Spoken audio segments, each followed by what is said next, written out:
दूसरे का अनुकरण करना सभ्यता का लक्षण नहीं, यह महान पाठ हमें याद रखना है। मैं यदि आप ही राजा जैसी पोशाक पहन लूं तो क्या इसी से मैं राजा बन जाऊंगा? शेर की खाल ओढ़ने मात्र से गधा कभी शेर नहीं बन सकता। नकल करना, हीन और कायर की भांति नकल करना कभी उन्नति के मार्ग पर आगे नहीं बढ़ा सकता।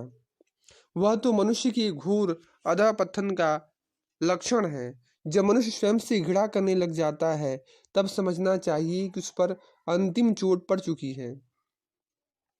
जब वह अपने पूर्वजों का स्मरण करके लज्जित होता है तो समझ लो कि उसका विनाश निकट है।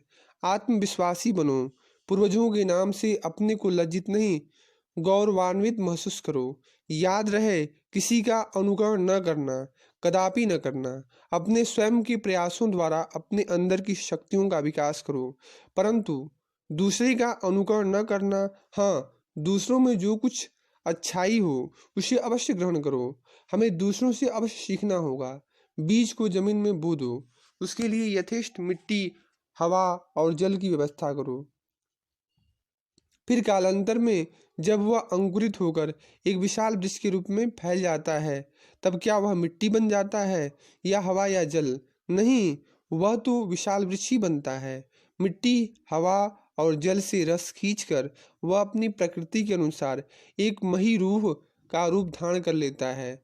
उसी प्रकार तुम भी करो। दूसरों से उत्तम बातें सीखकर उन्नत बनो। जो सीखना नहीं चाहता वह तो पहले ही मर चुका है। महर्षि मनु ने भी कहा है, नीच व्यक्ति की सेवा करके उससे भी प्रयास पूर्वक श्रेष्ठ विद्या सीखने का प्रयास करना चाहिए। हीन चांडाल से भी श्रेष्ठ धर्म की शिक्षा ग्रहण करनी चाहिए। दूसरों के पास जो कुछ भी अच्छी चीजें मिले उसे सीख लो, परंतु उसे अपने भाव के सांचे में ढालकर लेना होगा। दूसरे से शिक्षा ग्रहण करते समय उनके ऐसे अनुगामी न बनो कि अपनी स्वतंत्रता ही गंवा बैठो। भारत के राष्ट्रीय जीवन से विच्छिन्न मत हो जाना। पल भर के लिए भी ऐसा न सोचना कि भारत के सभी निवासी यदि अमुक जाति की वेशभूषा धारण कर लें या अमुक जाति के आचार व्यवहारों की अनुयायी बन जाएं तो बड़ा अच्छा होगा।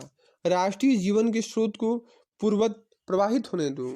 हाँ, जो प्रबल बाधाएं इसके मार्ग में रुकावट डाल रही हैं उन्हें हटा दो। इसका रास्ता साफ करके प्रवाह को मुक्त कर दो, तो देखोगे यह राष्ट्रीय जीवन स्रोत अपने स्वाभाविक प्रेरणा से बहकर आगे बढ़ चलेगा और यह राष्ट्र अपनी सर्वांगीण उन्नति करते हुए अपने चरम लक्ष्य की ओर अग्रसर होता जाएगा।